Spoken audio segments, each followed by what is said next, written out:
Po, mapagpalang araw sa inyong lahat. Nandito po tayo ay magtatanim tayo ng pipino. Ayan po, una-una, binutasan natin at naglagay tayo ng ipot ng manok dahil ang sobrang mahal ng abono ngayon, kaya nag-organic muna tayo. Kasi tested naman natin yung ipot ng manok, talagang maganda ang performance ng ang mga tanim. Pag may ipot ng manok, ito yung sikreto natin. Kaya maganda yung ating mga pananim, ay talagang magandang quality. Malalaki ang bunga, no? Yan sila, nagtutulong-tulong kami para matapos agad kasi talagang napakainit na. Ayan ang ating farmer hero, si Paquito Villar. Ayan, tawa pa lang, traidor na. Ha, kita mo. Ay, sabi mo Paquito Diaz eh. Kontrabida. Ayan lang, simple lang tayo mag-alaga ng pipino. Nasa more than 300 lang itong tanim natin ngayon. Kasi talagang marami ang namatay din sa ating punla. Talagang tag-ulan na kasi. Mahirap mag-alaga pag tag-ulan ng mga pananim. Maraming problem na ma-encounter talaga.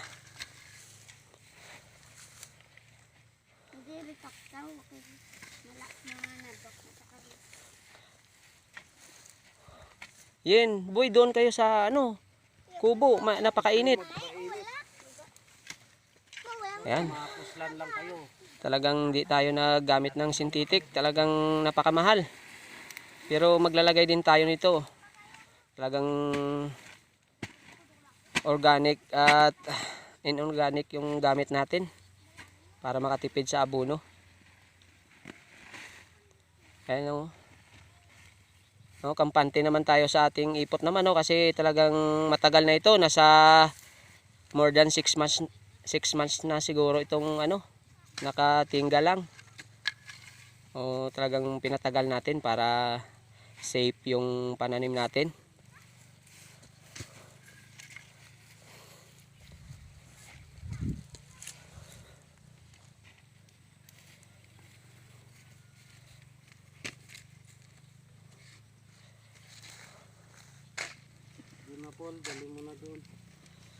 Ayan, pagkatapos tatambakan ng lupa, tsaka itanim na natin yung ating pipino.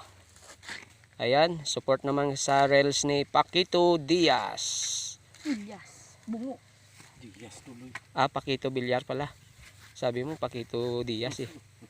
Ayan, pormahan pa lang Cowboy na. Takot na takot mangitim. Bilisan mo na, doon na. Pakiti ka.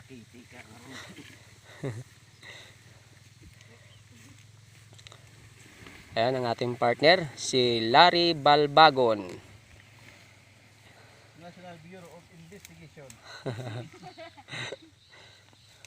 Excuse me po.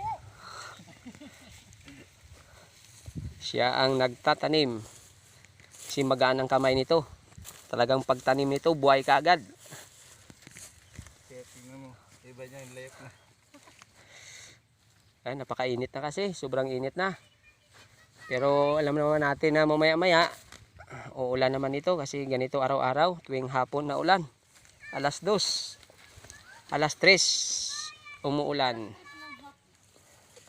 Ayan, ganyan lang magtanim. Simple lang. Maganda siguro diligan natin ang dito part Kaso basa naman yung yung puno niya. Ayan, tutusukin ng 2 kamay. Tapos ipasok ang punlang pipino. Ganyan lang po tayo magtanim. Simple lang, kaya magtanim tayo sa ating bakuran para tayo'y may makain. Ito just magbibigay ka ng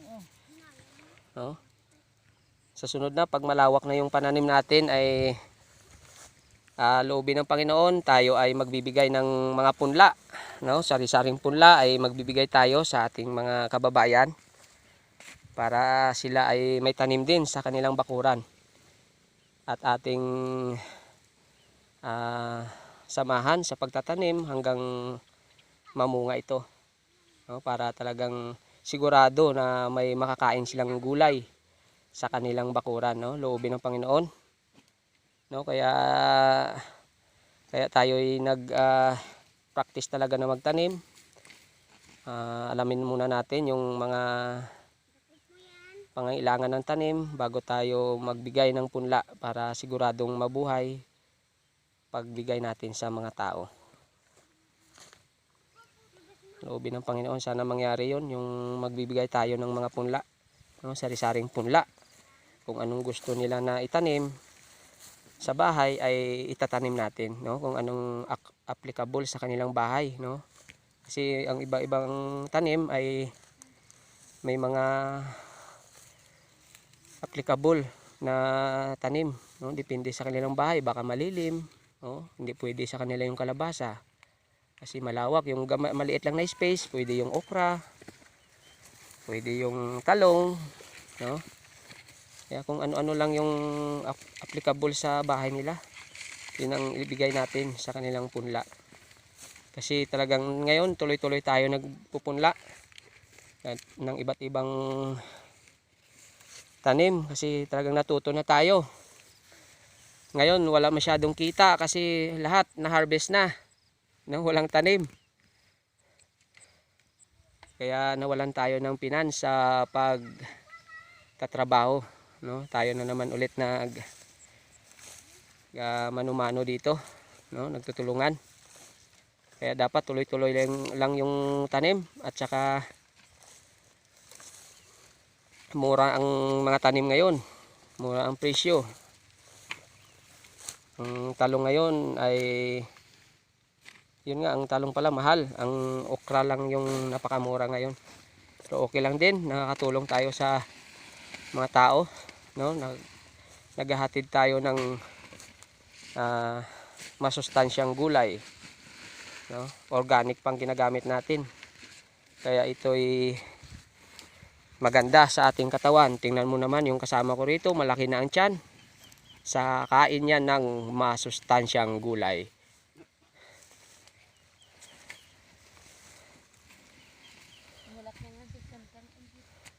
Ayan na naman. Bilisan nyo na, ang init na. Pananim natin, baka mamatay. Nasa 10 o'clock na yata ito. Sa araw ngayon, ano na ngayon?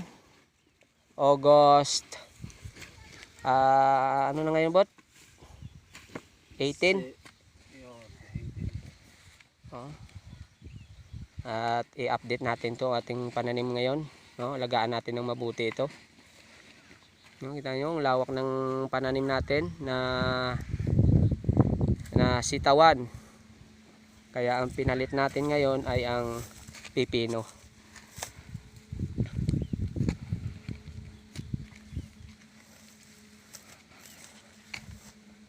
Ayan, ang sipag talaga ng ating katuwang sa pagtatrabaho.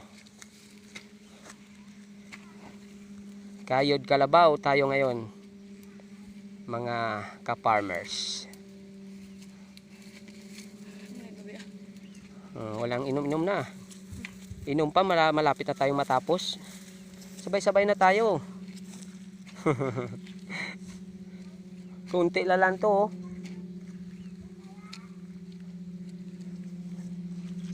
Ayan guys, oh. Paglagay ng ipot ng manok, tatambakan at tataniman na kaagad ng punla natin. Ayan, dyan na lang po mga ka-king farmers. Support naman sa ating YouTube channel at sa ating Facebook page. God bless sa lahat.